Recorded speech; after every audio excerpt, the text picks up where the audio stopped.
a choice right now, between fear and love. It's just a rock. Out of the dark night of ignorance and into the shining light of truth. Expanding reality. A population of citizens capable of critical thinking. We don't see things as they are, we see them as we are. There's a level of reality where everything dissolves into an ocean of energy. We empower our experience by insisting on our authenticity. That's very profound. Very. Expanding reality. Welcome to the 200th episode of Expanding Reality. On this incredibly special episode, we have featuring Dave Zed in studio, Crrow777, Human Vibration, Dr. Dan Winter, and Elizabeth Donovan. Now, guys, this conversation needs no intro, so we're not going to give it one.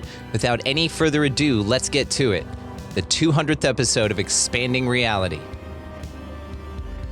All right, welcoming everybody to the 200th. That's right, I said it. 200th episode of Expanding Reality. This is an incredible meeting of the most powerful entities we have available to us right now.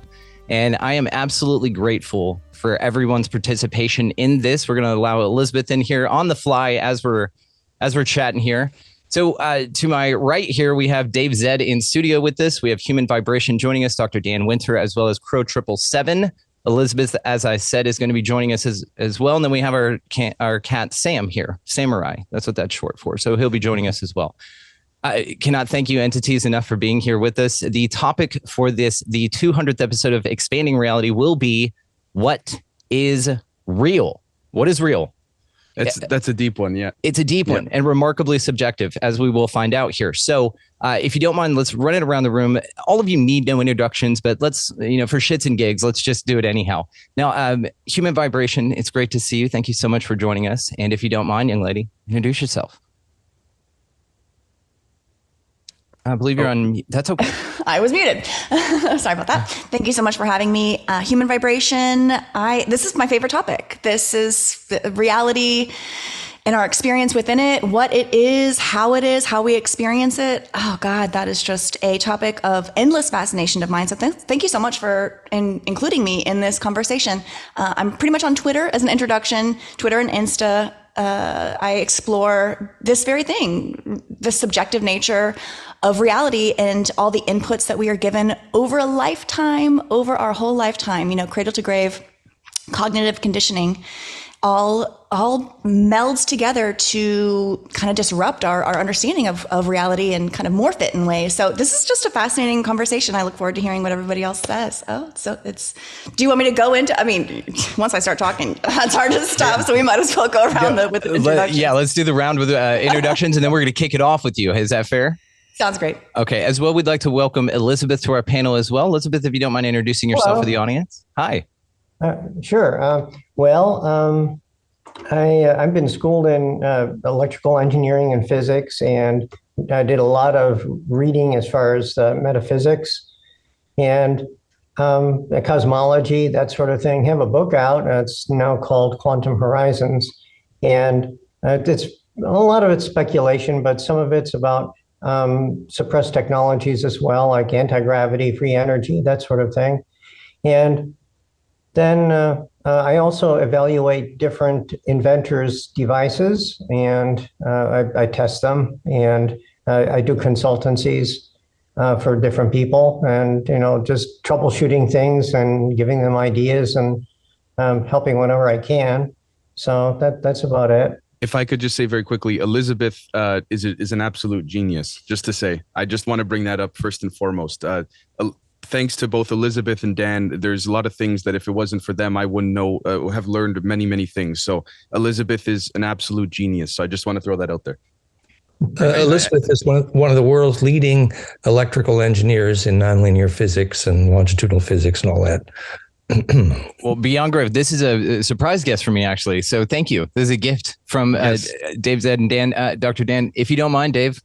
Oh, I'm the host of the Generation Z podcast. I'm just going to leave it at that because I want everyone else to introduce themselves. So, and then to be fair, all the ways to find everyone will be located down in the show description. So absolutely check that out. Crrow777, if you don't mind, sir. Hi, I'm Crrow. Excuse me. Everyone calls me Crrow. You can find my work exclusively at Crrow777radio.com. I bailed from social media for obvious reasons years ago. I do have social media accounts, but they all just point to my website where we maintain free speech. Absolutely. It's outstanding. Thank you so much again for joining us, brother. Dr. Dan Winter, nice to meet you and see you. And thank you again for joining us, sir. For the audience, not too familiar, brother. Hi, I'm Dan Winter. Most of you know me, fractalfield.com, fractalu.com. All of my work is based on the implosion and centripetal forces in what's called the fractal field, literally. And the technologies, Therify.net, plasma tech in 25 countries, flameandmind.com, implosive brainwave biofeedback, theimploder.com, implosion in water and related technologies. My fifth new book just released, plankfire.com, PLANCK, PHIRE, plankfire.com, is based on the simple premise that charge collapse is the cause of gravity, consciousness, and all negentropic forces, including life force itself. And this is behind all of the technologies we speak of, including what we're doing with Dave, which has to do with implosion into longitudinal arrays and the physics of gravity technologies, and fun stuff I think we're about to talk about. And if I may say one, before we continue on, Dan is also a genius in his own right and in his own field as well. So, and I really do mean that. So in other words, this, I would personally put them right up, both Elizabeth and Dan right up there with people like Max Planck and Albert Einstein, but that's just me. So. Beyond, actually, those were building blocks for you, sir, because you're far more intuitive and unbound. And I appreciate that. And that's why you're here. HV, we had started kicking off on something here and we pulled back in to introduce everyone. So please rise like the phoenix. Turn loose, darling. So reality, I think my favorite quote on reality is from The Truman Show, where Christoph states so bluntly and perfectly that we accept the reality of the world with which we are presented. It's as simple as that. We are shown a version of reality and told it is true and told it is real. And from what I have found with a lot of my discoveries and curiosities is neither of those are accurate. But we are presented with false inputs all day, every day, and told they are real. And so our ability to discern what is real is reprogrammed. And we use a now false logic board. Our logic and our reasoning that we are born with, I think, is good. And then over time, that is rewritten and reprogrammed by every societal input of modern life. And we lose the capacity to really discern for ourselves, to feel, to intuit, to know what is real and what is true. And it's an exploration that I think is approachable on many levels. Even on some of like the kind of the ground floor. Right now there's a tsunami of AI, of generative and just these extraordinarily robust neural network systems, generative AI that can present us anything we wish to see. And I think that that has always existed. The capacity for this type of technology has always been there. The foundation has always been there, and the application and the practice, whether or not we were aware of it, is a whole other conversation. But I do think it's really interesting that we are now living in the time where it is at the forefront of what is real and what is unreal. And I don't have the answer to what is reality with a capital R. A lot of speculation, but I do know that here on the ground level, from where I stand, the news is not real. Even down to the weather reports, like it's all projections and it's all programming that we take in, and we accept it. We just accept everything that we are told. And I'm using we as like the we as in humanity. Everyone in this group I know has a lot more ability to discern, but as a collective, I do believe we struggle ultimately with being able to know what is true. And I think that's the biggest deception. And is, I like to say whoever they is, their most powerful and practical tool is deception. Deception is the biggest weapon that we are up against. And we encounter it all day, every day, in ways, small and enormous. And everything, even down to the human body. We don't even know how our body works. We don't know how. We can't explain. We can't explain the processes to which we exist within. How are we supposed to explain or understand the processes that are outside of us as well? It's just really interesting. I can't wait to hear. I'm going to stop talking because I want to. You guys can go search human vibration on reality. I talk about it all the time, but I'm here to learn today. So I can't wait to hear what everybody else says. Outstanding. Thank you. I'm good in terms of with respects to what reality is in that regard.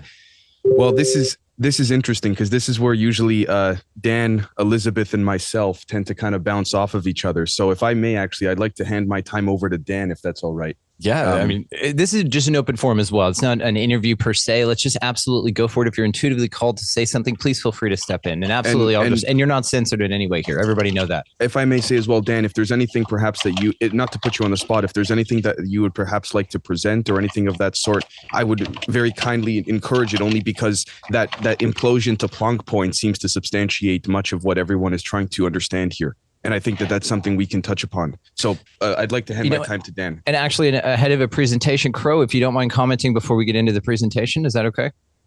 Sure. Now, what is real? Is that where we're going? I'm just curious about what you feel real is. Yeah. That is a very broad question, and it is clear that we live in an illusory place. But what is real? Love is real. Compassion is real. Our ability to detect that we're living in an illusory place is real.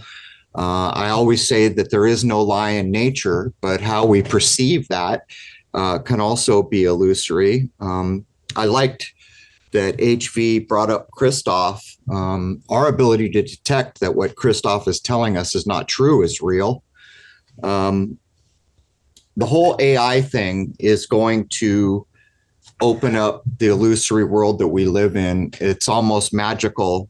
And when you consider the things that we've already known, like consider the wisdom of the crowd or the law of large numbers, and then you begin to comprehend what AI is actually going to be able to pull off. It reminds me of what was written in the 1950s in the Dune series, where they briefly mention a thing called a Butlerian jihad. And the Butlerian jihad, the whole idea of it was there was this galaxy-wide, universal-wide war about thinking machines. And it stunned me, because how could someone in the 50s have been aware, of where we are now, where this is coming to the fore? But to get back to what is real, there are no lies in nature, but the way we experience it is illusory. What is real is our ability to get beyond the illusion. But at the base of everything for me, love is real. If I may say, to actually create a springboard for Dan before Dan jumps off, is that something that I've recently been exploring in my spare time as I've been traveling, is the idea of, for example, when someone delves into what's called space-time metric engineering, which would be basically, manipulating or engineering the fabric of this reality, so to speak. It's been proposed and hypothesized that there have been cases that have been studied over the many years when it comes to UFOs, UAP, whatever we would like to call them, where, for example, the craft, right before it's about to take off, if it is next to any trees or plants or anything like this, the surrounding plants and trees substantially age a lot quicker as the craft is beginning to build up its resonance and take off. And now the proposal behind that, officially the word would be called senescence, but the proposal behind that is because the craft is creating a longitudinal array that is tuned to Planck, of which I'll let Dan, of course, speak on, because that's his field, knows much better than myself, where essentially the craft is generating a vortex-like spiral that generates its own inertial 0 point in time. And so that quick spiral makes time accelerate a lot quicker, and therefore the surrounding plants right before the craft is about to take off age a lot quicker. And the point I'm trying to make here is to correlate it to Dan's tune to Planck concept, but also to what Crrow777 had just said so eloquently, which is that it's interesting to see that even the plants themselves, assuming this example is legitimate, perceive the aging of time and have to go through that in that same regard. So there's this perception element that doesn't always even require the human eye, let's say. But with that said, I think that Dan's work certainly not just puts the icing on the cake, but arguably bakes the whole cake. So Dan, please. Let's bake a cake. You have the ability to share, sir, if you'd like as well. Thank you. Yes. Well, I think it's very relevant what Dave is saying. So the reason the plants and trees accelerate aging is essentially they accelerate turning inside out rate. So, of course, time is only a name for relative rotation rate only. But relative rotation rate is actually a name for the rate at which you turn recursively inside out, literally implode, which also that centripetal force is the definition of life and consciousness. And that, I think, sets a beautiful context for this conversation of what is real. Why is what is real happening inside you more real than what's happening inside AI? And there's a very specific answer to that. And the answer is that living plasma will never turn inside out recursively and have a soul inside an artificial machine. It cannot happen. What we're calling a soul is the implosive turning inside out of living plasma that touches recursively that Planck-tuned central point, literally the longitudinal array, sometimes called the collective unconscious. And the ability to touch that point requires literally grounding, which is phase locked to Planck by fractality. And so getting grounded literally makes your life real. Like, are you in phase with Planck and Schumann? And if you're in a metal building full of electrosmog, you're probably not, which means quite literally you're less real. And so what Gurdjieff, famous book, Life is Real Only Then When I Am, actually points to the definition of self-awareness biblically, Eher, Esher, Eir, which is I am that I am. And what that means, it means literally the ability to turn inside out, implode recursively. And with that, I would do the share screen. So my book, plankfire.com, PLANCKPHIRE, takes this physics, which is called charge collapse. Agreeably, everyone agrees charge collapse is the cause of gravity and the cause of consciousness. I, for the first time, have defined the cause of charge collapse, therefore the cause of gravity and consciousness, which is implosion by golden ratio multiples times Planck. And basically, then we describe consciousness and turning inside out. And the visual we like to use to teach that is the recursive turning inside out, obviously, that happens inside your mind when you implode and have bliss. And that recursive turning inside out in I am that I am creates a point of consumed perspective, literally grounding or phase lock at the turn inside out point, which not only is that the consumed perspective point, but it's literally the point at which you enter, for example, a stargate. So to understand how we make that connection to reality, ray resonance, is the phase lock to Planck called grounding. All grounding is access to fractality for electricians and psychologists. And if we measure that cascade that enables that implosion to Planck in brain waves, you have a golden ratio cascade here in blue and an octave cascade in pink. And that defines the moment when the young people see without their eyes. And they say a vortex opened inside their head and they can see through it. It's an eyeball. And that is awareness. That is grounding. And that is what will never happen inside AI. And then if you take that literally measurably to higher amplitude, the same brainwave cascade here in Jean-Charles Moyen, seconds before he bilocated with many witnesses documented multiple times, the physics of his bilocation was measured with the same golden ratio plus octave cascade, which is literally a set of tensors, harmonic tensors in the brainwave, looks like this. So inside your brain, there's a double vortex, pine cones kissing noses, and it's imploding tuned to Planck to that central array, the compression array called the longitudinal array. And that cascade, here's 5 harmonics in golden ratio. That some people say, well, it was gamma frequency that enabled bilocation and lucid dreaming, but actually it's not the gamma alone. It's a cascade all the way from gamma to alpha. It's literally a harmonic series that's what's called phase conjugation, imploding to Planck. So if I may say, multiple energies would be phase locking then.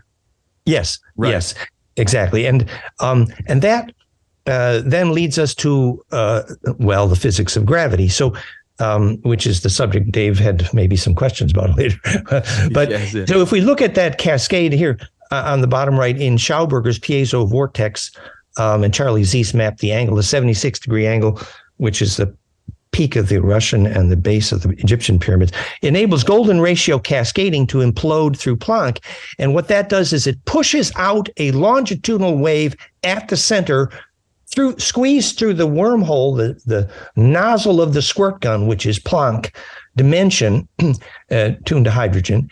And that squeezing of transverse out through longitudinal at the tip of the squirt gun is the physics of gravity waves and all action at a distance, and what makes plants grow, because only centripetal forces enable plants growth. And obviously the transverse wave is never centripetal, only the longitudinal component, which is the compressional, where the direction of wave propagation is parallel to the direction of propagation of longitudinal. And when the longitudinal waves implode, you have the possibility to spit out longitudinal wave, which means a way out for charge through center, defining non-destructive collapse, and therefore defining the origin of consciousness and gravity when there is a way out for charge through center. And that's why these devices made gravity, obviously. And thanks to Elizabeth Donovan here and our team, we actually plotted the angle at which you could turn that spiral on the torus to optimize the amount of gravity you made by imploding.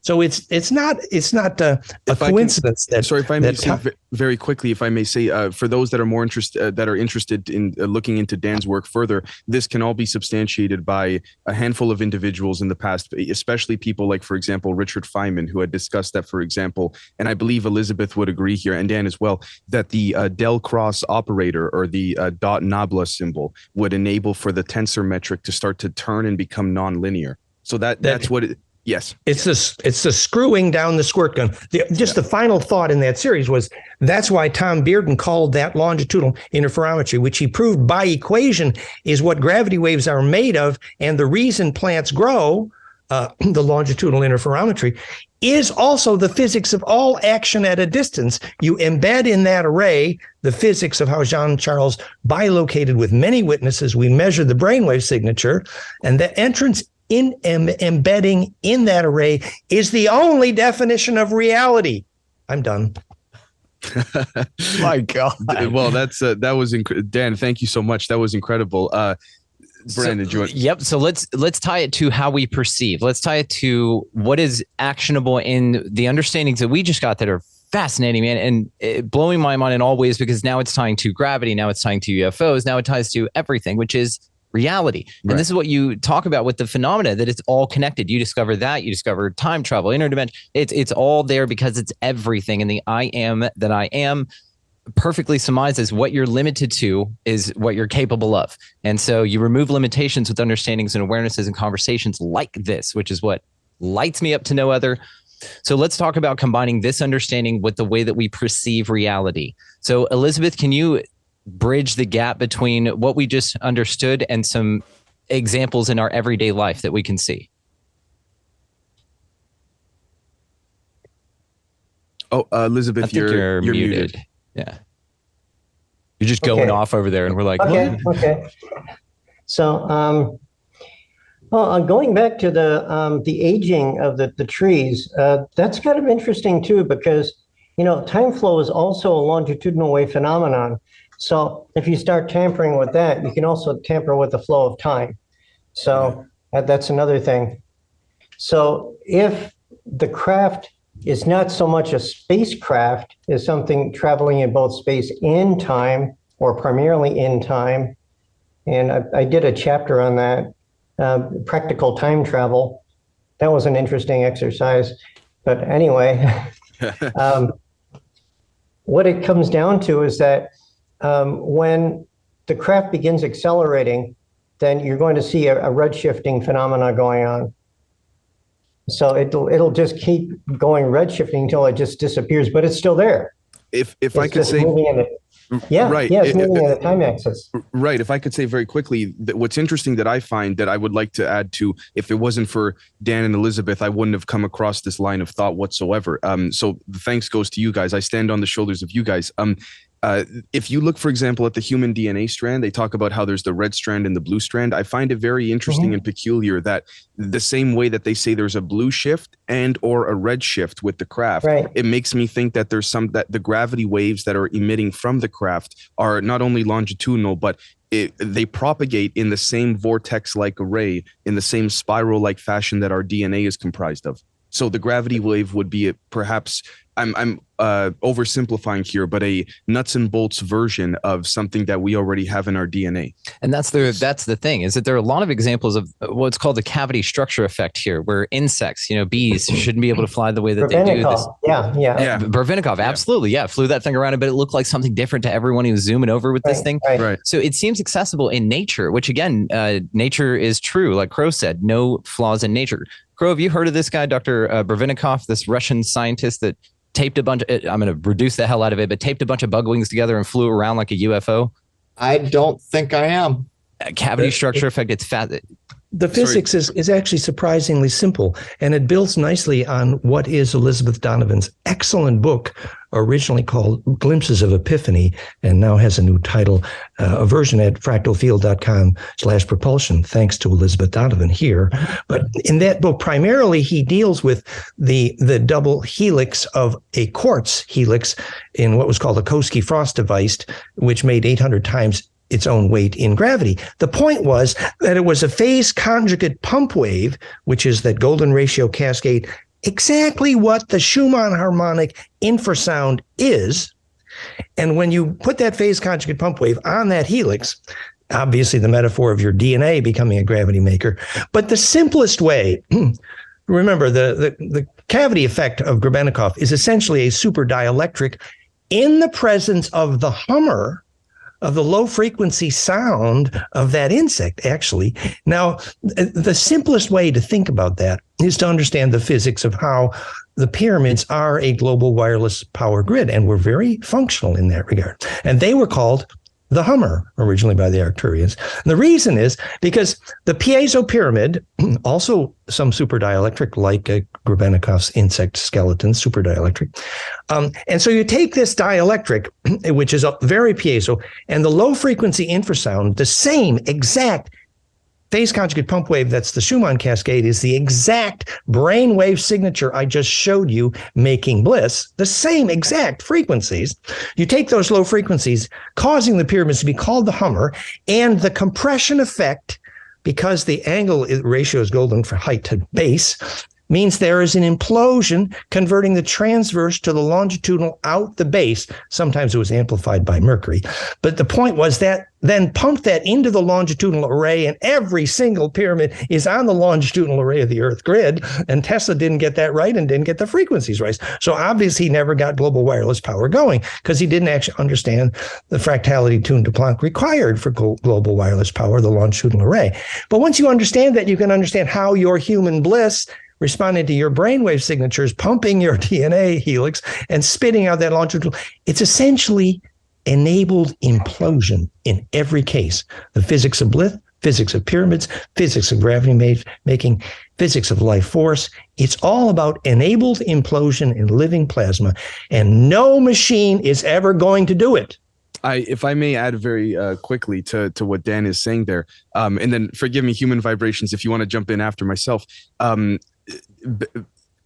In addition, or to add to what Dan is saying, not in replacement to, but to add, one can make a strong argument that everything Dan just described there is also how a child is birthed. or how when two humans come together, there's the birthing of a child. And it's interesting because it speaks to me, and I'm sure to many others here, of the concept of topology, for example. And topology would speak to enabling a higher dimension, if we will, and that quote unquote higher dimension would only be possible via what's called the z-axis, or the longitudinal array. And what's interesting is that it's when we think of, for example, electric permittivity in physics of the ether or the vacuum as the divine masculine, and we think of magnetic permeability as the divine feminine. It's interesting that when in a nuts and bolts regard, when those vectors are theoretically summed to zero, there is then that implosion, and it gives this idea, or it gives notion to this idea or credence that gravity may be the birth child of electricity and magnetism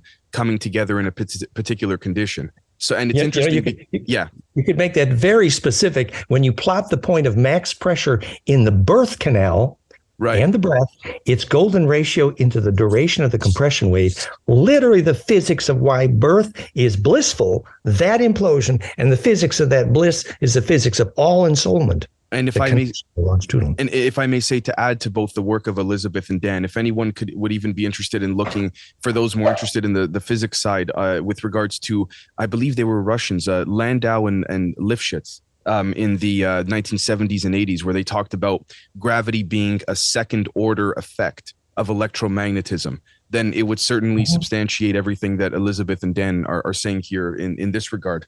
Implosion of charge. Right. Crrow? I'm trying to keep up here. I'm finding a lot of it very, very interesting. I kind of tuned in when he started talking about the non-destructive collapse and about implosions. And so from my point of view, where we're being sold right now that we're in the age of information, I actually feel like we're in the age of deception.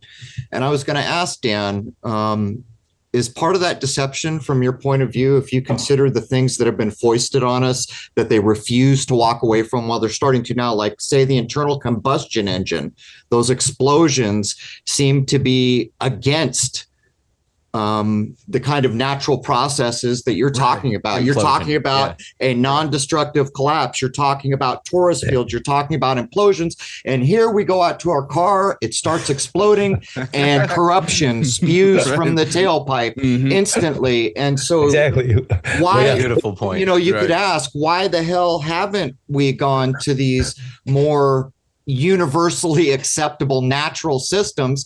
Is this part of our world of deception, forcing explosions on us? Well, and until we have access to bliss inside, we don't know how to steer it outside either. Right. So good point. Right. Great point. Yeah. In other words, we can't steer gravity waves. They needed teenagers who were lucid dreamers to steer the time chair at Montauk because the Dracos didn't have a soul. I wanted off point a minute, but I'm in Rhode Island, and I lived near the Newport Tower, and I noticed that you referenced it. Exactly. What's your view on the Newport Tower? Well, that John Dee designed it to demonstrate the pinhole camera physics. Actually, he was using the scintillation point, which is the turning inside out point of optical conjugation, literally to make telephone calls to spirit entities, angels, and ancestors, the same way the Olmec did, because that compression point where the longitudinal array is touched, that's the physics of all ancestral communication. So the same kids who started seeing without their eyes, they actually were developing clairvoyance. Suddenly they were seeing their ancestors, and the parents freaked. If I can give you a visual example, Crrow, if you look, for example, at either what's called the Aronoff-Bohm effect, or just the visual symbol of the quantum dot, or if you look at, for example, even as I interpret it, the Eye of Ra or Horus, if you look at it from above, it speaks to that center point that is being imploded, but non-destructively. And so scintillation communication. There we go. Vesica Pisces. Yeah. And what I find very interesting, if I may just throw in very quickly, is that I've actually come across some books when I've been along my travels, where there have been certain books that I've read from, say, the late 1800s, early 1900s, where there were rooms that were arranged in a particular way to induce what they called a seance experiment, or they called it a seance room.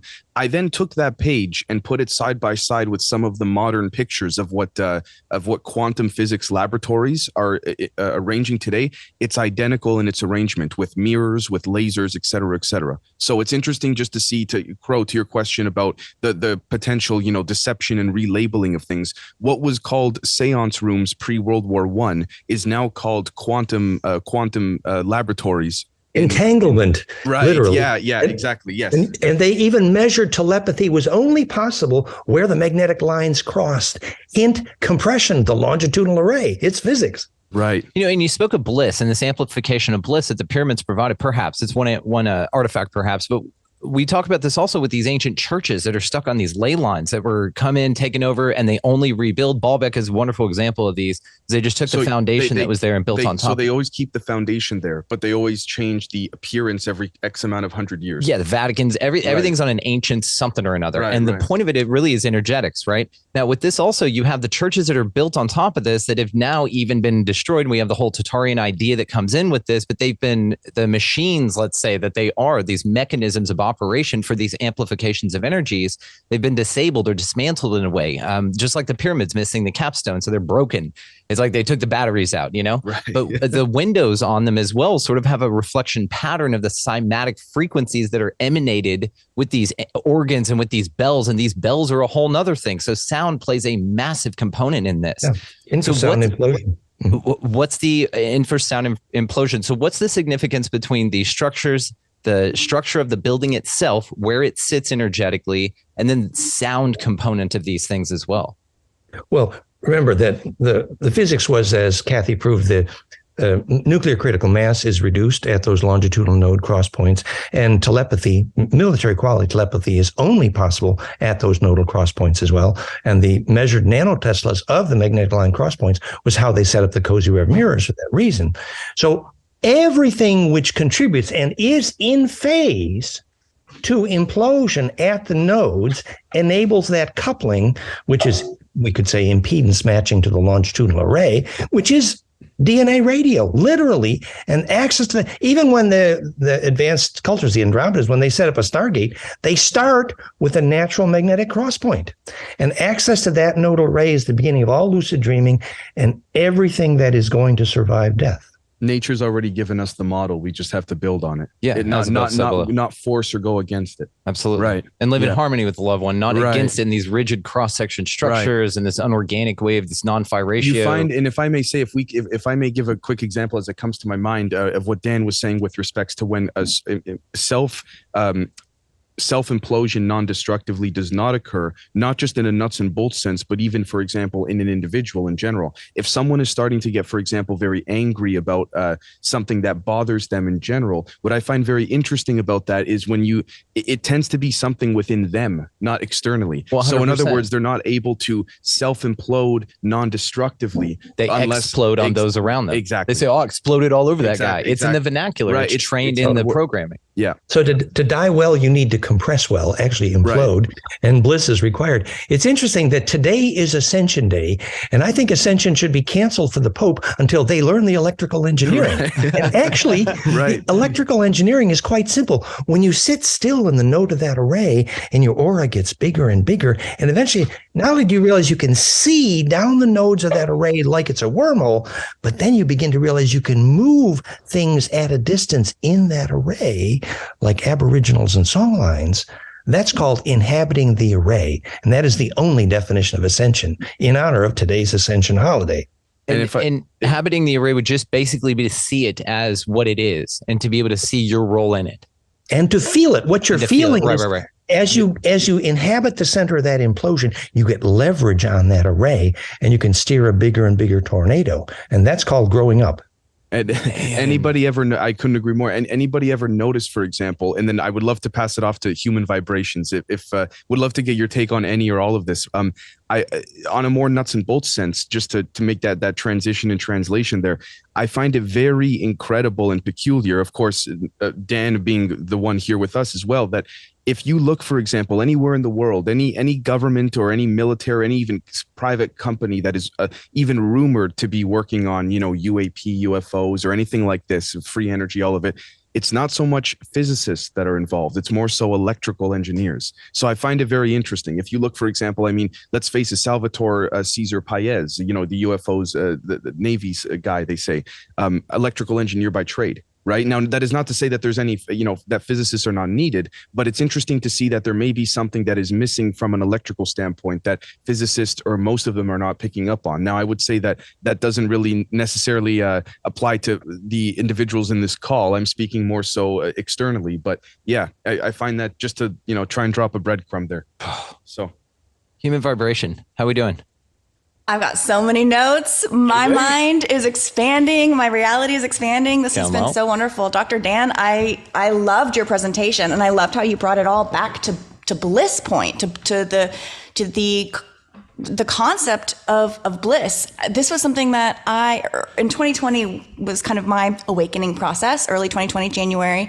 And, something just kept, it all came around, like the idea of our energy is the most potent and precious resource on the planet, and everything here is trying to extract and eradicate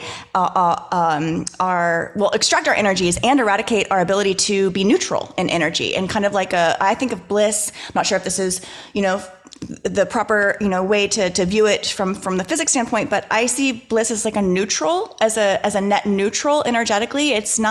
Bliss is not joy. It's not. You're saying it just is. It's kind of energetically neutral, and I think we're kind of born in with a bliss state as our like standard OS, our standard operating emotion. Is bliss? Just think about the baby in utero. Just think of that floating. It would certainly substantiate why children are able to see spirits and all of that much more so than adults. Yeah, they're connected. They're deeply, deeply connected. I also, so I have so many, the idea that we talked at the you mentioned how, we're kind of, our DNA is set up to be radio receivers, this intense telepathy. I do believe that all this advanced technology, advanced quote unquote, cellular devices where we can connect to anybody, anywhere. I think that is just kind of a mockery and a mimicry of what we have inborn of processes that, again, it's like an eradication of our natural ability, our natural state. I think we're born kind of with three things. We've got an existence. We've got our physical body. We've got that. We've got an awareness, which is our conscious mind. And then we've got bliss, which is our natural state. But all three of those things are our body and our mind and our bliss. Modern life just mows over all of those. And we are living a life completely out of alignment with our true state. And I love that that's what you guys do. Brandon, I know that so many of you, everybody here, all of your efforts are getting us back to thinking and doing and feeling and believing and knowing. HV, can I just say very quickly, can I just add to what you're saying there? Basically, this is my interpretation, just to be clear, but when people use, say, for example, the term love and light, and they say, for example, well, they don't necessarily agree with that. Well, I personally very kindly disagree with that perspective. And the reason is because, in my opinion, love can at the core of it, at the ground state of it, we can equivalate love to gravity and light to photons. So, right. I mean, it's interesting that on internal, for example, documents that have been leaked over the years and all of that, it's been a lot of certain terms have been used, for example, like gravidophotons or graviphotons or things like this. So I find it, let me just say, HV, that I fundamentally and absolutely agree with what you're saying. There's a direct correlation that merges the physical with the non-physical, the world of the very small with the very large. I think that in my opinion, you're right on the money. So. And our very word love, long wave phi ratio, or perfect embedding, that implosion, and that compression success is the preceding element that enables the charge radiance named bliss. A very practical example, when we use the word politic, actually the original origin word is body polis. Now, a beehive cannot swarm without royal blood present, because there's nothing to navigate. And the royal blood is actually literally the bliss component, because when you have bliss, you have literally the body of plasma coherence, the Ba from the Ka, called body polis, which is the only element that enables collective navigation. In other words, without bliss, there is no politics, literally. In other words, the function of government is to enable humans to implode enough to have the bliss that makes their aura cocoon collectively navigable, the only definition of politics. Therefore, the function of politics is to teach humans the physics of how to have bliss processed. Otherwise, there is no immune health, and there functionally is no soul, and there's nothing that gets immortal. In other words, if you can't teach your child how to have a bliss process, you do not only do you not have culture, you have no way to teach the origin of immune health and anything to get through death. Bliss process is being knocked off of equilibrium to some anything, and then being able to right yourself mentally, emotionally, physically, and come back to center. That's a bliss process. Is that a really reductive way? The fusion of charge at center will be self-sorting. For 6 months after my Kundalini, I did nothing but cry. I was sorting Right. every emotion that you ever had that was not shareable. Great way to get ready to die, for example. God, I think that happened when my dog. Man, I think we share this. Actually, you may have just answered a huge thing for me, and thank you. Could you do me a favor? Could you pin just our screen for a moment? I'd like to show something on the paper here for everybody. Sure. So, and this is completely substantiating what the Crow, what HV, what Dan is saying, what Elizabeth is saying, all of it. So if we look, for example, we're taught in science or in physics or you name it, that there's only the X and Y, we could say vectors or coordinates on a Cartesian plane or axes, if you will. What Dan is speaking to, and please correct me if I'm wrong, Dan, is at center point, there's this implosion that occurs, and we can call this, for the sake of just labeling the Z-axis. Now, what's interesting is that this opens up literally the manipulation of gravity, of different dimensions, of all of it. But here's one thing in a visual regard. If we were to draw the same thing on the opposing side here, in that exact same regard, what we have is not only the concept of the pine cones kissing, we have the tuning forks, we have the Eye of Ra and Horus, we have the same shape that Ed Lascallon had made at his Coral Castle with his wood. So we see over and over this. And also, by the way, this enables what would be called phase conjugation or phase locking. You are taking the different phases, and then at center point, there's that mixture of implosion. Yes, and literally the presence then of longitudinal coherence, which is the only presence of soul. So when they live, when the dark glasses revealed, oh, they don't have a soul, what they're referring to with the Ba from the Ka, the Kesjan body, the rainbow light body, is literally the longitudinal coherence. So hint, if your kids are not learning to lucid dream, they're not going to take anything through death. Sorry. And we know the exact electrical field that helps trigger lucid dreaming, Therify.net. We know the brainwave signature that triggers lucid dreaming, flameinmind.com. It's all about that implosion that enables that coherent longitudinal radiance. And that's the key to all bliss process. And if I may just add one more thing, if we were to just quickly draw out more of that, what you would have here would be basically the human DNA strand as well. Yeah, imploding. The double helix tuned to the phase conjugate pump wave. The phase conjugate pump wave of human bliss, which is the brainwave signature, is literally exactly the Schumann harmonics. So if you can get exposed to the Schumann harmonics, oh dear, they don't seem to be getting into your city. Oops. Right, exactly. Yeah. And that's why we walk barefoot everywhere out here, dude. We consider ourselves just water carriers that are grounding to the earth there electrically. There are physicists that have said in the past that some that have had involvement with gravity before they kind of disappeared from the public eyes, that they had talked about there's a direct correlation with the Schumann resonance or the Earth's heartbeat. And the reason that it's not golden ratio times Planck is the Schumann frequencies and the brainwave frequentions. Right. It's all about that implosion. Maybe they disappeared because they turned off gravity and yeeted out. Well, yeah.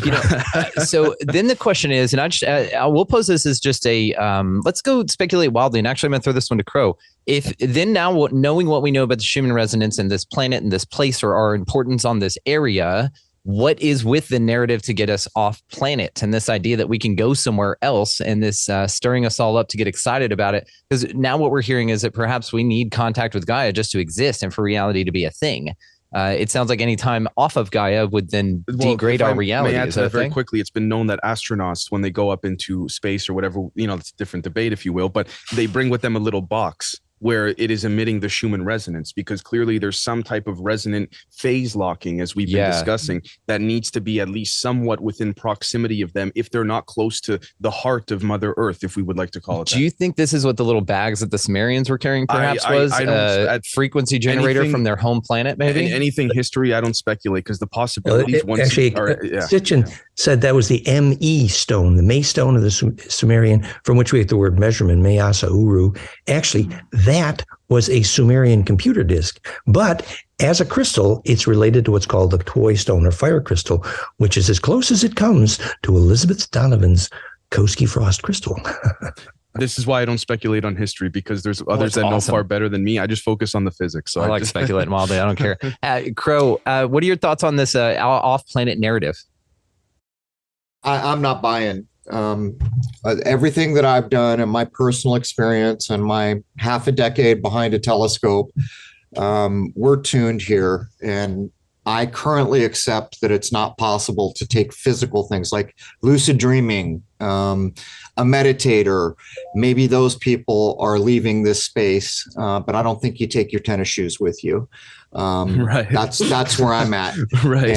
And so when we begin to see, part of it is being able, you get to a point where you can see through the narratives that we're being given. Like, I mean, we've got a rover on Mars, right? The Chinese just landed on the moon. Well, no, they didn't. And when you look at what's true about the things we've been told, what's true is none of it's true.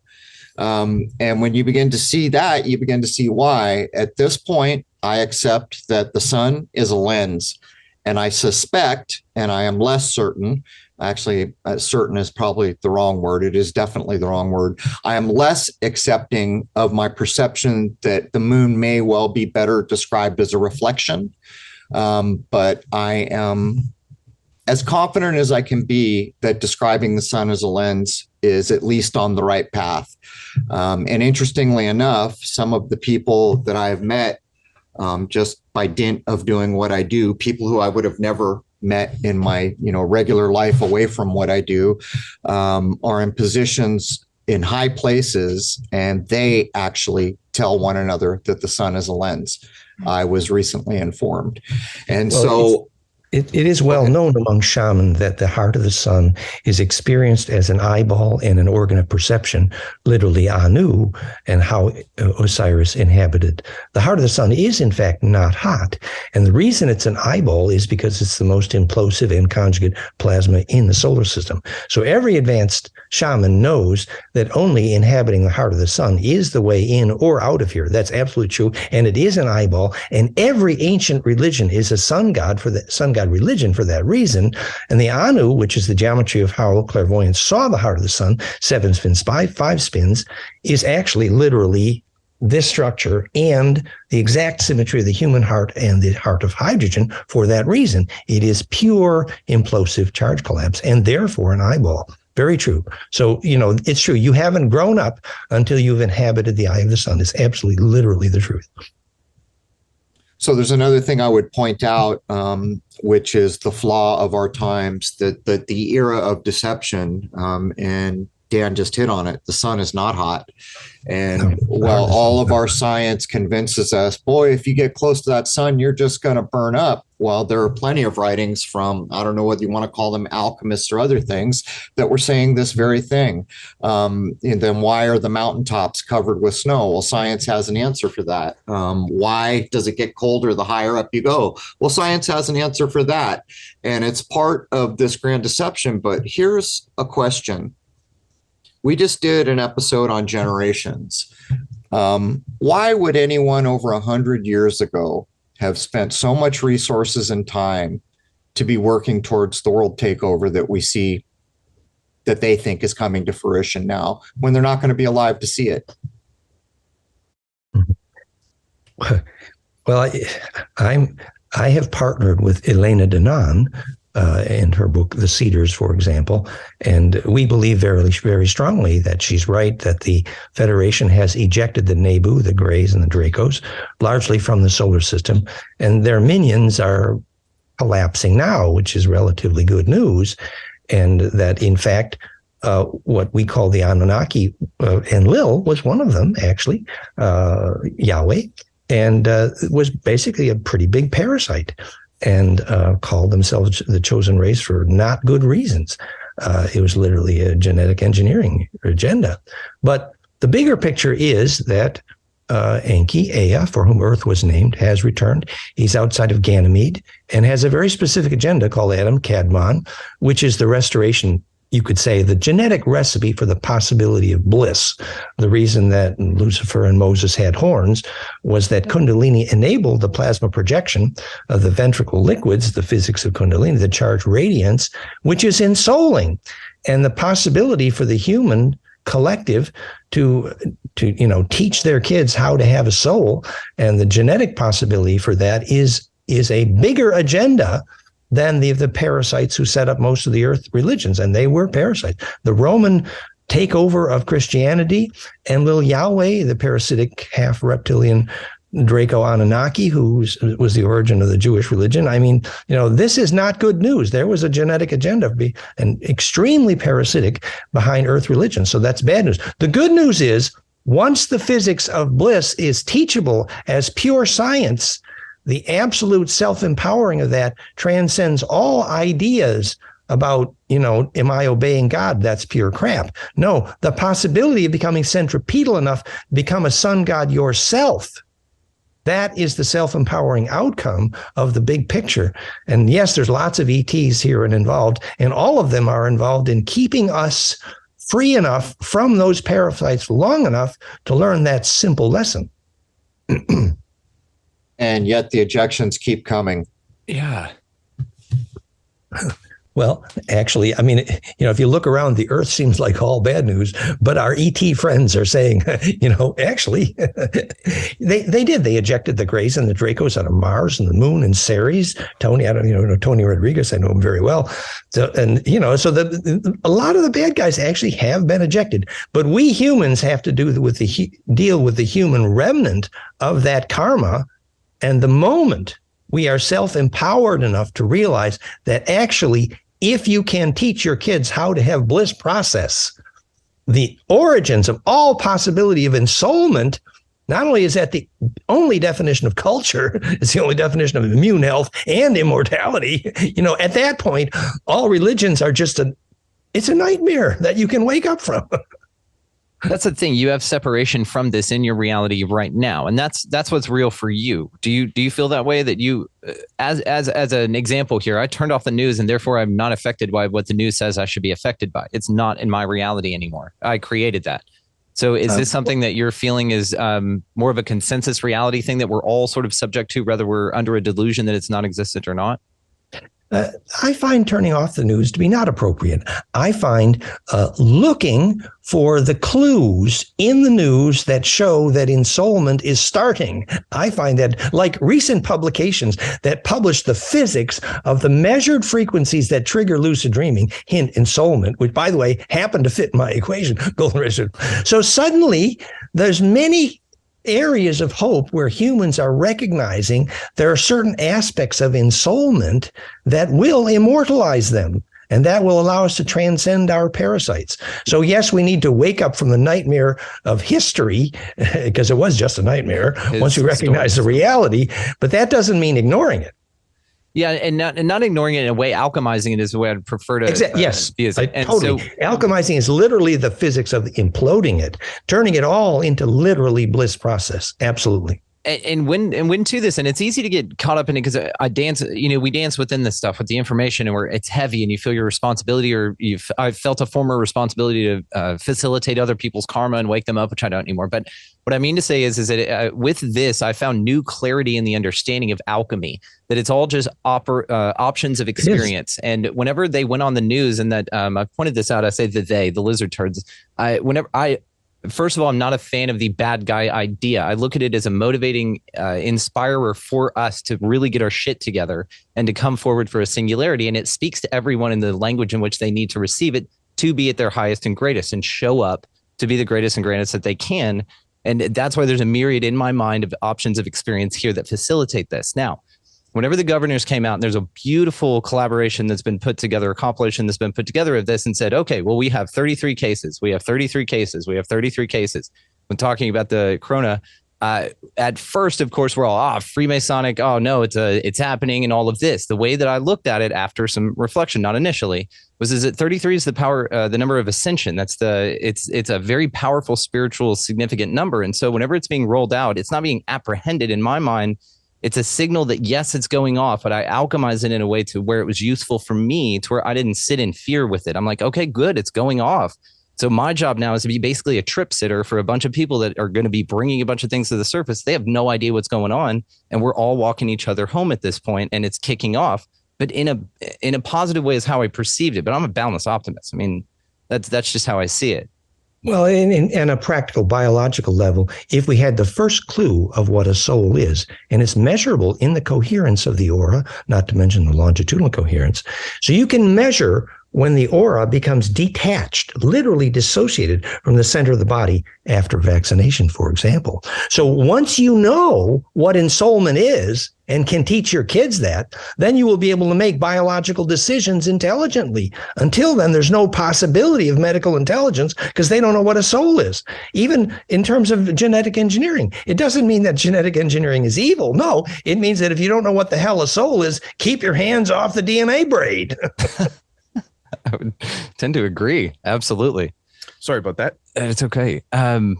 So I am curious about if, we had spoken about AI earlier. Do y'all think that AI is perhaps revealing the reality of reality, what's really real here in the best way it can, in a subjective manner, in which then we can say, actually, no, that's not reality. And it's presenting us the opposite of what's actually true. But it's a version of it for us to then alchemize and use as a springboard. An example would be like this ChatGPT. Apparently, it can give you business strategies that would take you 7 years of business school in minutes to be able to do. Now, with this as well, again, as we alchemize, is there AI components or a version of AI that is alchemizable to be a Are you tool speaking for us to here? a more organic sense of nature? Sort of, people could argue Mother Nature is a form. I see this carefully, of AI trying to tell us things. Yes. So basically, tapping into the AI or the natural algorithms that's here to kind of get a bigger glimpse at the picture of what artificial AI is trying to provide for us.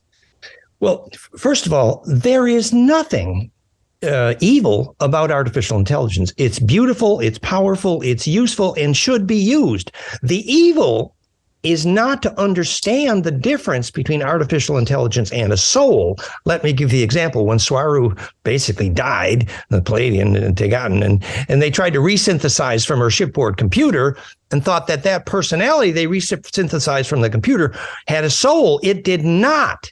And that kind of AI has become the scourge of the galaxy, only up until the point at which we understand exactly what is the ensouling component of human existence. Once we understand that crystal clear and we can put the artificial intelligence at the service of ensoulment, then it's all beautiful.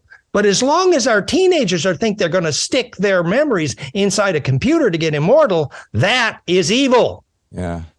That's been like what they say in Westworld, where that proposal of attempting to bootstrap consciousness, which I fundamentally disagree with, but the idea of trying to just take memories, a base the mental memory, machine is the opposite of consciousness by definition. Right. Taking a memory, and this, again, don't agree with this at all, and just constantly stacking memories, and based on those, it can then use those as references neurologically, and then there's an argument that has been made, which is the whole, well, they're conscious. Well, I would personally very strongly disagree. Sentient, maybe, but conscious, I would say far from. It's bullshit. Until our teenagers know what soul is, they're going to be confused.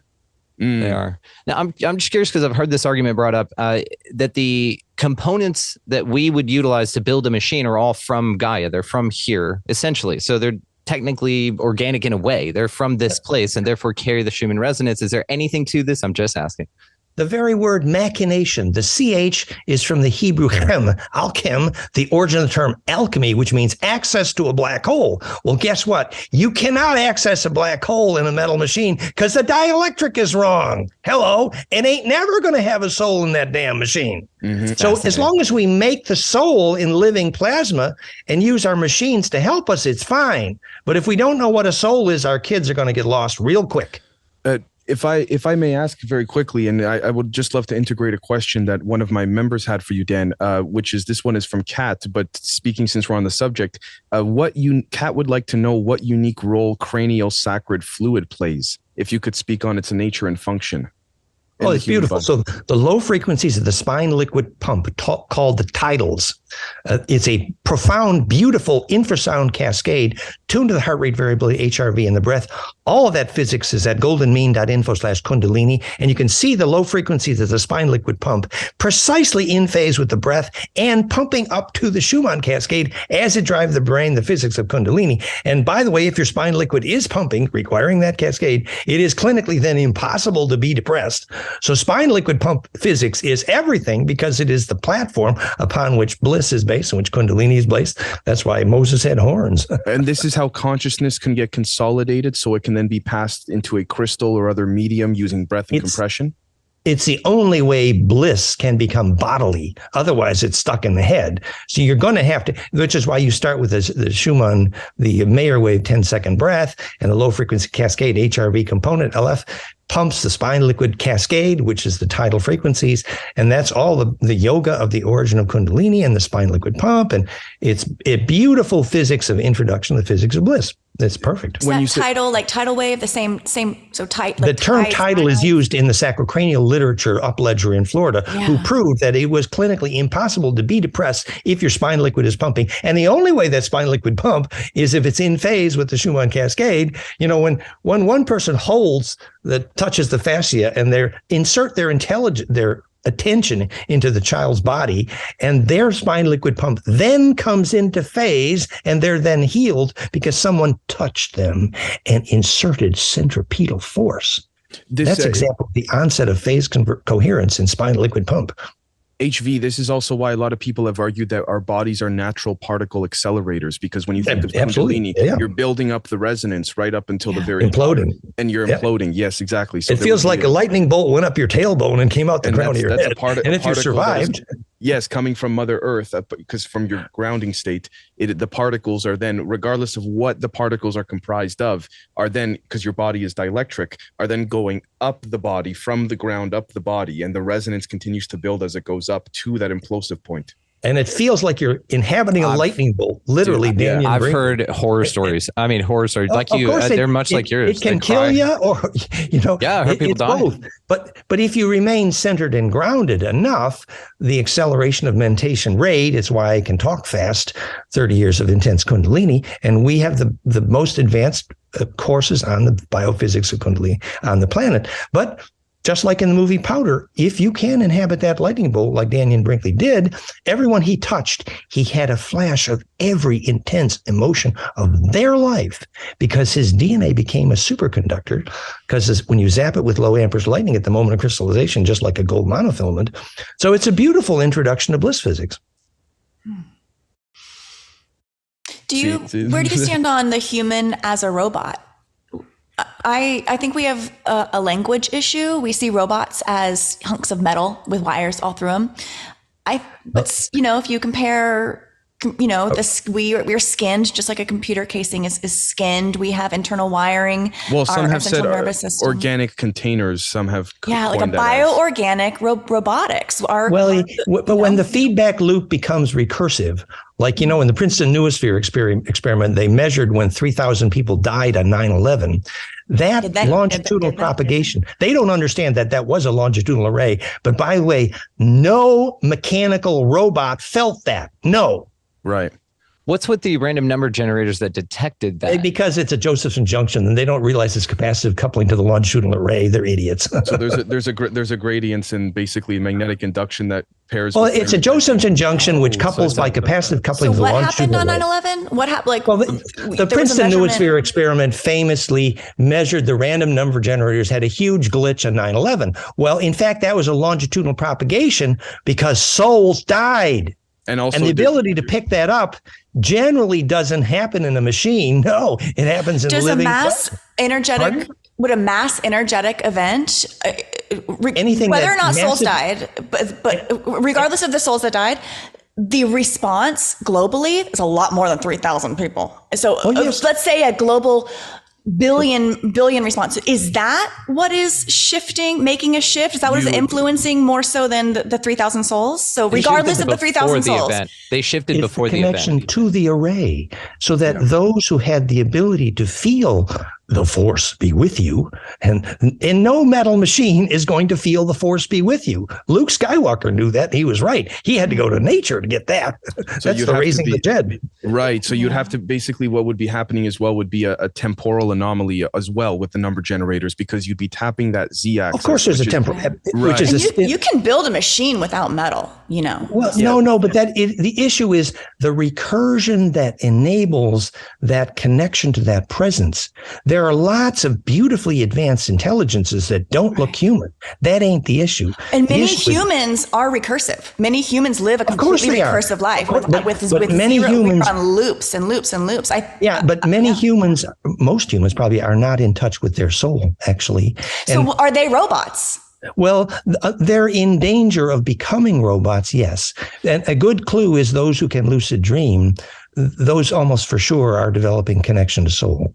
Shit, what? I don't dream at all. Like, I've talked about this, and if I do, I don't really remember them. So what's up with that, Dr. Dan? Am I a robot? Am I an NPC? Well, in other words, if you gave yourself time and space, the exercises for lucid dreaming, there are frequencies, infrasound for lucid dreaming, and there is plasma for lucid dreaming. It's a well-known physics. In fact, the frequencies for teaching lucid dreaming, the lucid dreaming site at therapy.net, our plasma tech in 25 countries has a lucid dreaming site there because we trigger lucid dreaming regularly. All it means is that your aura has begun to spit out longitudinal EMF coherently, and that you're beginning to inhabit the array. And that is critical for ensoulment. It's absolutely true. So connection, it's probably the only real indicator you have if you're going to take memory at death. Shit. That also explains why gravity is a second order derivative from electromagnetism, because what you're doing is I thought it's second order in the sense that the electromagnetism is the charge. Right. The charge acceleration is a second order effect, and that's named gravity.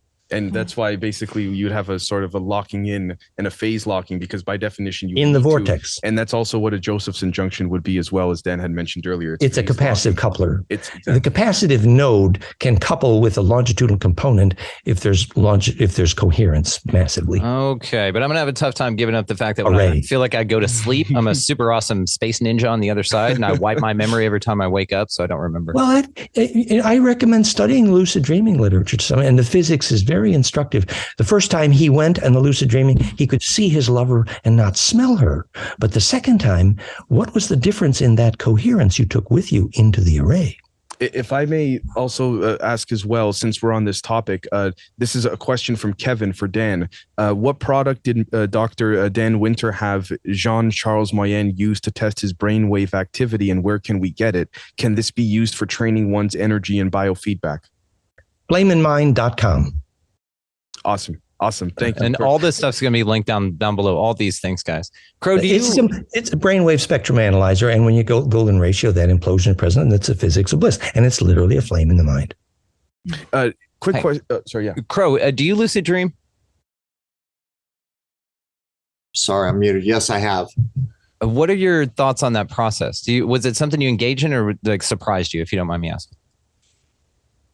It happened before I ever had an idea of working towards things or meditating or any of these things that became important to me later in life. As a matter of fact, I didn't really comprehend until later when I look back. But there are places.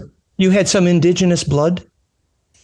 I am adopted, and I am told that I am half German and half Greek, if that's what you're referring generally, to. if ancestors walk the same magnetic line for thousands of years, the DNA is more phase coherent, called soul, and you get more leverage on the array. I've heard this about how you can use an astronomical chart or something, your human design or something, to tell where you're supposed to live. Well, if it's fractal, it'd be scalable. So you can. Well, it's called abraxas. The term is abraxas point, which is why Aboriginals do not leave their place of birth. That's right. Because the title deed to the land over which they have control of the dreaming is actually how they steer the storms. Yeah, and the Hopi did this as well. They felt that life continued because of the dances that they did and the sights that they did. That z-axis, then, for example, in this reality, say just one of these diamonds would be the reality in which they were born in, and they would want that to be the case because although it cannot be experienced or observed, there's that longitudinal axis that is always present. The longitudinal array is the dreaming track, is the song line. Yeah, that's the third strand of DNA. When Auntie Lorraine died, the storm went thousands of miles because that magnetic line was the family pet. Yeah. Yeah. Wow. Yeah. So it's literally, notice how it comes back to the same principles. Whether you crunch the numbers, whether you explore it spiritually, it comes back to the same concepts always. There's no other way around it. It's a magnetic blood. Right. And that's your z-axis, which people have proposed the third strand of DNA is actually dielectric, comprised of copper. It's the implosive component. Right.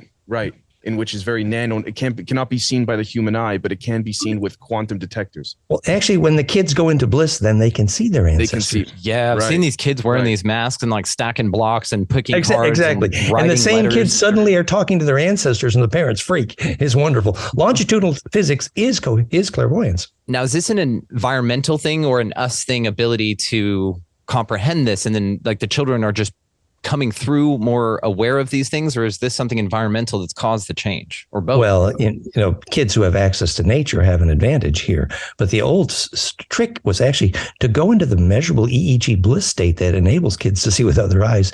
The trick was imagine yourself in beautiful nature and your body flips a switch and gets fractal and implodes.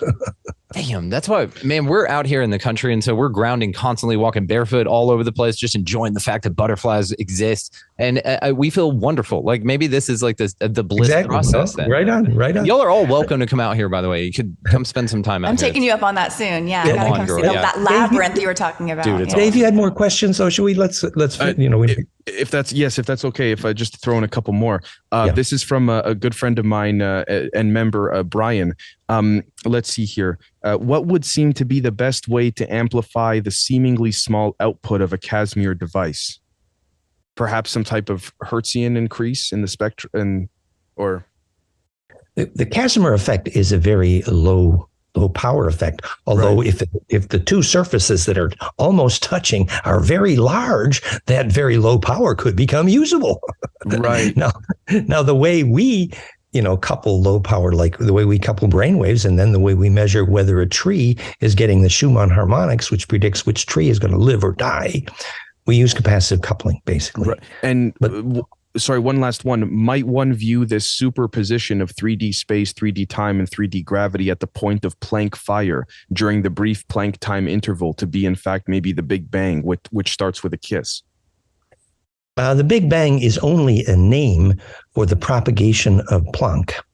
So the fact that Planck has propagated is the only evidence. And there's no evidence for a Big Bang. There's only evidence for Planck. And Planck was necessary because gravity waves are not shareable otherwise.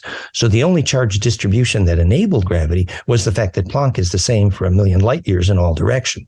So the Big Bang is crap and dark matter is crap, but Planck is real. Actually. And what we're calling ascension is the name for the fact when additional axes of charge spin symmetry are superposed, which shows up in the power spectrum, which is the only definition of going to the next dimension, as in human bliss. How does Planck relate to Planck or Planck, the smallest unit of measurement? If I could, sure, to give a visual example, HV, it is of my interpretation, thanks to Dan and Elizabeth and others that basically, well, mainly Dan and Elizabeth that helped me formulate this, that if we think of, for example, this pad right over here of paper, say anything and everything above here is considered physical and everything below here is non-physical. So this would be Planck by definition. So this would be the threshold or border, if you will, that merges the physical with the non-physical. So propagation into the longitudinal, it happens at Planck's threshold specifically. It is the unit of both length and time into which every wave physics has ever measured divides evenly. It is the musical key signal. Eyeball? Like, is the point where light meets our eye, is that a Planck?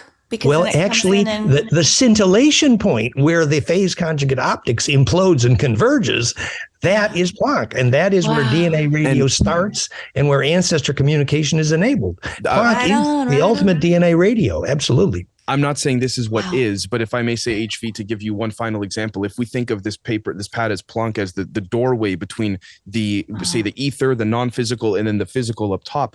Think of, for example, when one say has an idea for to start a business, the idea, as Plato had said as well, starts in the non-physical, and then as you up top work to make it happen, it goes through the Planck threshold and then becomes physical.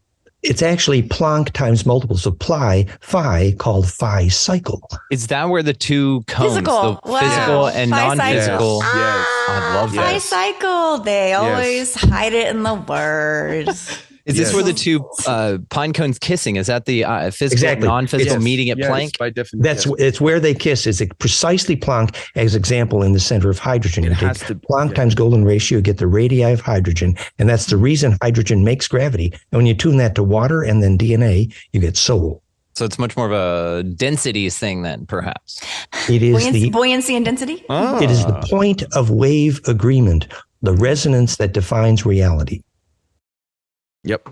That's I mean, and that's basically one more thing on lucid dreaming though. What I've experienced a couple of times in my life, and what I'm most impressed by and amazed by in the process is how physical everything feels. For whatever reason, my first inclination, the moment I realize that I am lucid, the moment I realize, oh, I'm in a dream. And it doesn't happen all the time. It's once in a blue moon sort of thing for me, but it's happened multiple times. But every single time I look around and I try to touch something and I go, oh my God, this wall feels like wall. It feels like on my hand, the ridges, the textural, the sensory experience, the physicality of it. I go, this is as real as anything I've ever felt in my real life. I have that sensation right away. What you're calling real, that density, is the resistance to change of position, called inertia, the only definition of mass. And the reason you're feeling it, when you look at your hand, and that's how you trigger lucid dreaming, you start the do loop of implosive compression and you become more dense. So that's the reason you can lucid dream, is because you became centripetal and you got leverage on that array. But the fact that you have that experience is a very good sign.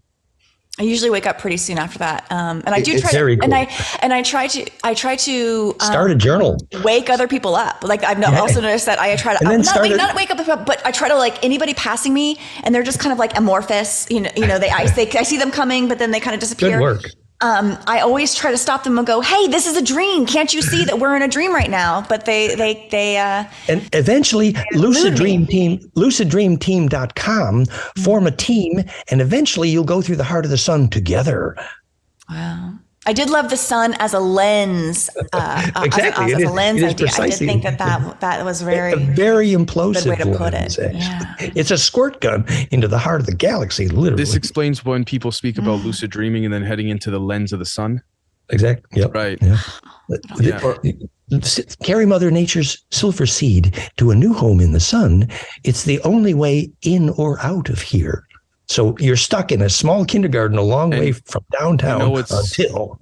There's been some leaked footage that's gone online of from, say, 10, 15 years ago, where there's been just raw data files of what satellites in space have shown to be allegedly craft going in and out of the sun. So it would make perfect sense. It would make perfect sense. Sun cruisers. Right. Yeah, and without going into all the details, on my end, the physics and the calculations and the equations, as Dan and I talk about privately, substantiate that.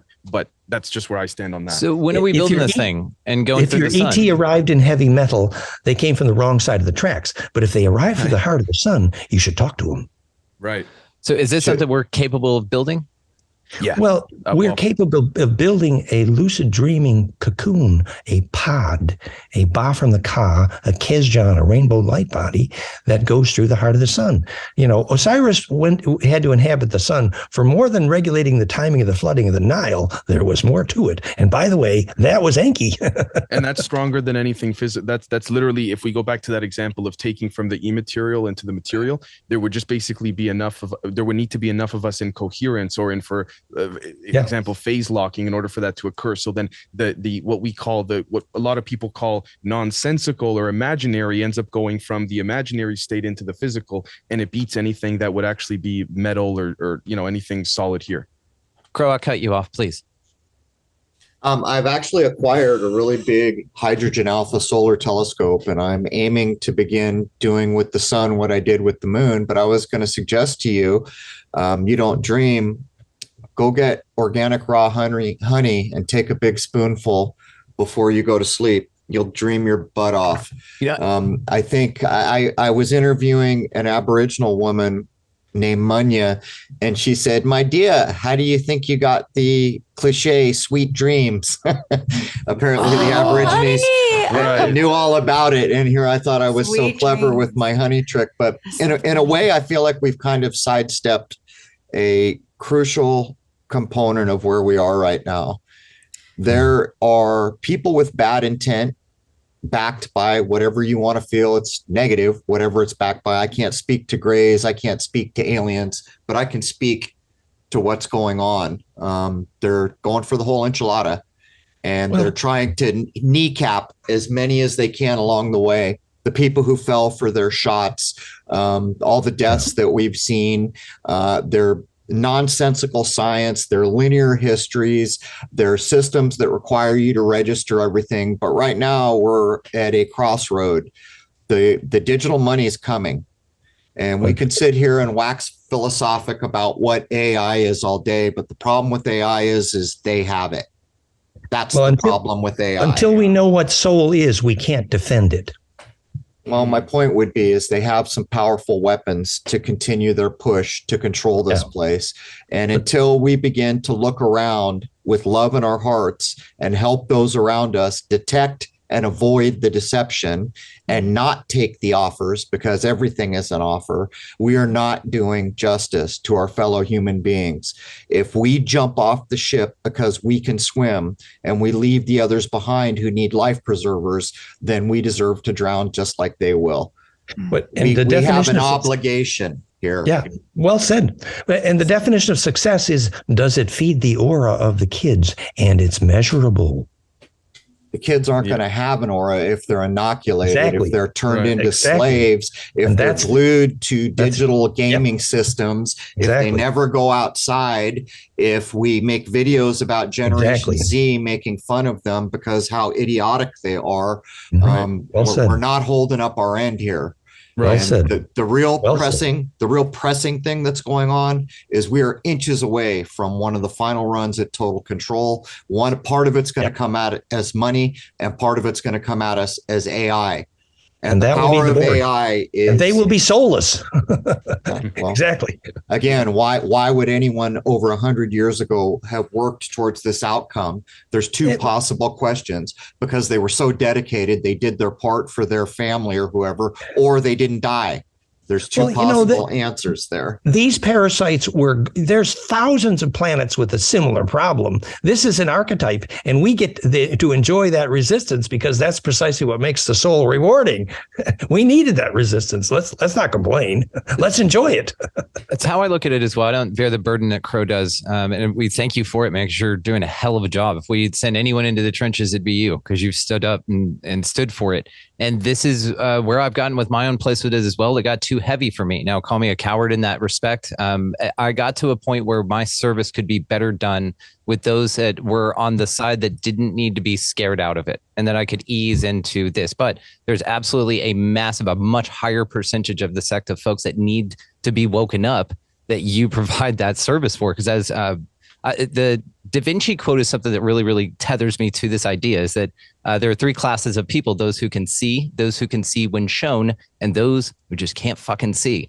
And so it's the ones that can't fucking see are the ones that our discernment is necessary, in my mind, to be able to delineate the uses of energy on our part, and to focus on those that can see and prop them up as well, and bring them with us to show those who can be shown when shown, who can see when shown. What I would add to that is I consider what's going on like a great winnowing. There are going to be plenty of people who can't be shown, who aren't going to make it. And that's just the facts. When you go out into a field of deer, you are looking at a number of deer that will be dead next week because nature will take them. And that's just the facts. That's the truth of nature. But to live the example, to try to instill common sense, to try to make people realize what they were granted with their life in this place is really the game that's being taken away. You've been convinced that you have been given nothing. You've been convinced that every lie that you've ever heard is true. And you've been convinced that humans aren't that special. And by definition, you're the same thing they're saying for you to not believe in is fueling the thing that is densifying us, for lack of a better word. And the minute you can touch your own bliss, you have the cure. You can go back to that every time. So if you can enable to touch your own bliss, then the radio's hooked up and nothing can stop it. That's why I teach the kids to have bliss. If a powerful organization spends all its time blocking the ability for people to recognize there is even bliss, then the amount of bliss that gets touched becomes negligible, which is where we are now. That's true. I find that the more challenging it is to discover, the more greater the discovery. And so therefore the amplification of bliss, even though it's a lower in percentage, has a higher amplitude because it was sought in a hero's journey, sort of. I like it. How I view it. I like it. I like that you brought it back to the purpose, the reality. There is something true and pure about what the topic of conversation is what is reality, and the one thing that we can all agree on is that we are being tricked. We are being manipulated. We are being lied to. We are being conned all day, every day about everything. I wrote down one thing, just the internal combustion engine, as simple as that. We humans have to interact with automobiles. It's the way of modern life. And what does an automobile do? The standard automobile that we typically interact with, not talking about Teslas and hybrids, which is another con because anyway, we'll get into that later. Yeah. But there is an energetic trickery happening where we believe that this is how things are fueled. This is the only way it's done. And it's not. It's the human heart is driven by something else. Correct. It's absolutely ridiculous that today we are still powering our vehicles with what we are told to be is dinosaur goo, which is another lie. It is an absolute onion of deception. The main thing is that human beings are special, and we have been treated as if we are not, and we've been trained to treat each other as if we are not. Yeah. And until we break that cycle, and until you can make time to help someone you don't even like, we're going to be in dire straits. And right now we are a hair's breadth from the next big ploy here. And since so many people woke up to their bullshit deception in COVID, that things like that are not going to work as well. But what that implies is that they're going to be willing to Mad Max us. They control the systems. They control the food delivery. They control many, many, many things. But what they don't control is our ability to accept their offers. Right. And common sense and treating one another decently and having a concern and recognizing the truth that nature provides us and the fact that we are not growing up, but we can grow up, will allow us to combat what's going on. 50, 60 years from now, all created things are going to see their end. This is no different. But who wants to be slaved out for 100 years or whatever it might be, 50 years? Nobody does. And how much loss of life and how damaged will DNA strands be and how far will the infertility go that's been going on since the 70s? It's time where we need to focus on what's important here. All these things are great. Yeah, it would be great if we could get everyone to lucid dream. But if nobody has a chance to even think about lucid dreaming, then what have we gained? And this is about really dreaming too, real quick. THC diminishes the human's ability to dream. I've noticed that in my life in times where I take in certain chemicals. I've noticed that my ability to dream is completely. So just if you're out there and you smoke or you take in whatever form and you don't dream, that's just one thing to try. And it's not like you have to quit completely, but just see if there's an effect when nights or complete cyclical times that you don't take in those chemicals. It's wonderful. Down the honey, and I've got honey, Crow. We take it all the time for the allergies out here, just for the local raw honey. It's huge. Absolutely. The raw honey, a spoonful of crystallized raw honey before bedtime, and I guarantee you will dream your butt off. Thank you. And it's a starting point. It's a starting point if you don't dream, and maybe it will help you along. Well, cool. Dave and I'll do it tonight. Dave, with their last question, or how are we doing there? I was going to say we can wrap it up here. I was going to say because I have to jump on a couple of things myself. But I just wanted to thank everyone. If we can, just in a couple of brief sentences here, let's go back around and let's just say something that we're looking forward to. Let's give folks hope. Let's lift them up, and then we're going to close it out. From the bottom of my heart, I'm going to give y'all the last word. From the bottom of my heart here, thank you so much for this discussion. So much was achieved here. Balance in the conversation, which was crucial. And thank y'all so much for really going for it here with us. So Positive Solutions, I'm grateful. All the ways again for everyone are going to be located down in the show notes, guys. Make sure you check that out. And thank you, the audience, for taking this ride with us. We really appreciate that. So HV, if you don't mind, what gets you out of bed in the morning and keeps you moving? I really do think that there is an awakening happening. To kind of piggyback off what Crow said, there needs to be, there's a few people that can see, and there's a few people that are aware of this, but the vast majority of people aren't even aware that they're being tricked and lied to on that. It's important that more and more see, and I think that our capacity to comprehend and recognize the deception is growing. And I see it all the time. I see it in my DMs alone. It's just, I see people asking questions that potentially have never been asked before by themselves or as a collective. We are beginning to question in a way that I think is new, I think is radical, and that really gets me out of bed in the morning to know that I am not just shouting into a vacuum with absolutely no effect, that these ways of seeing the world, this new lens that I have found for myself and that I kind of share, really allows us to see the world clear. 2020 they say is clear vision, and I got my clear vision and my awakening in 2020, and just to be able to see how that magnifies, it really heartens me. Realize Radio has been it's a micro, that's my kind of pet project, and Patreon community at Realize Radio on just lots of discussions on a lot of topics we talked about here.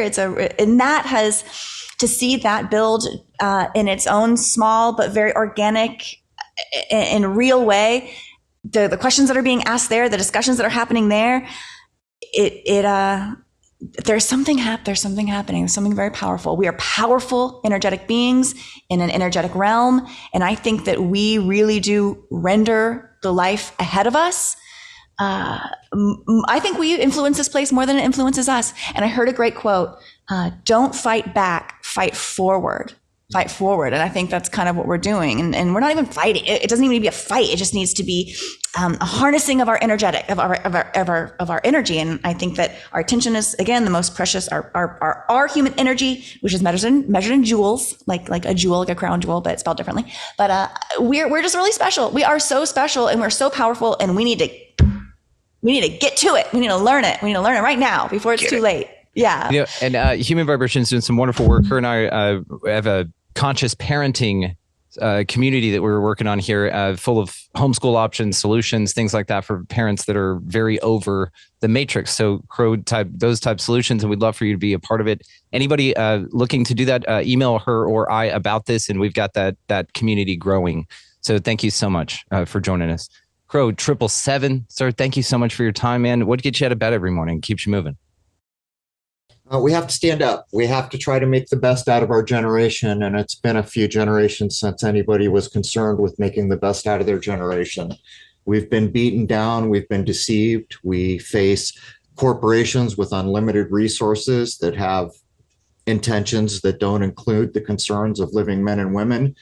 And in that, I would point out that in one way, each generation faces a version of what we're doing, but our generation faces a dire version of what we're doing.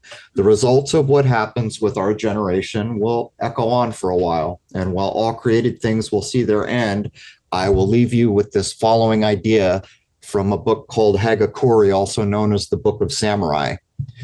It is said that what is called the spirit of an age is something to which one cannot return. That this spirit gradually dissipates is due to the world's coming to an end. For this reason, Although one would like to change today's world back to the spirit of 100 years ago or more, it cannot be done. Thus, it is important to make the best out of every generation. Oh, thank you. Dr. Dan Winter, thank you so much for joining us here. So please, we'll get you out of bed every morning. Keeps you moving. Keeps that smile on your face. Look at that. Yeah, actually, I'm currently a little bit excited that I think that as soon as people wake up to one simple understanding, which is why objects fall to the ground.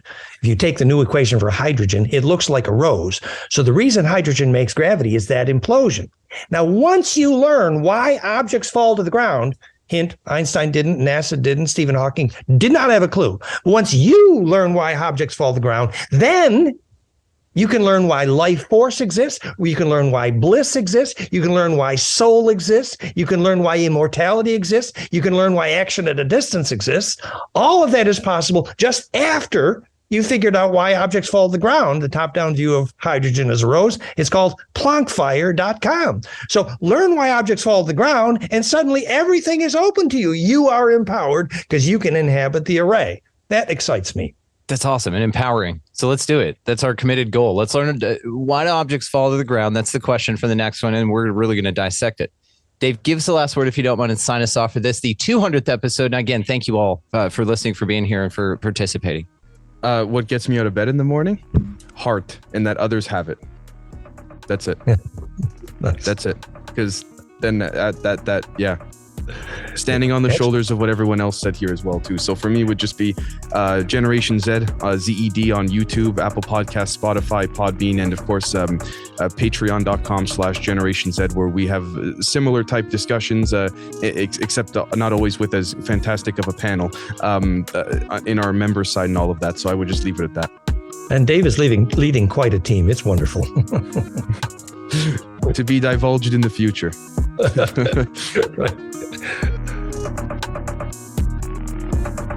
Absolutely incredible. Just want to thank those Titans of Insight for joining us for this conversation for the 200th episode of Expanding Reality. All the ways to find our participants, as well as any links that they desire to be included, are going to be included down below in the show description. So make sure that you follow down there to find out more about these incredible people.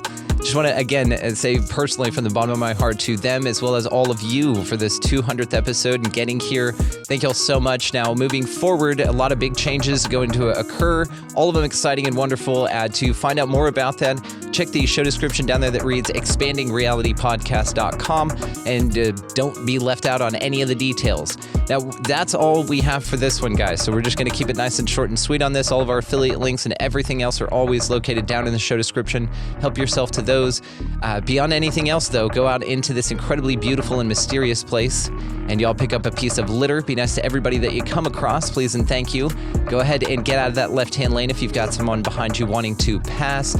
And of course, beyond anything else and above all, go out into this beautifully mysterious and amazing place, whatever the fuck this thing is, guys. And y'all just be good to one another. Thank you so much for watching, listening, engaging, participating, creating, and just being the coolest sons of bitches ever. We'll see you next time.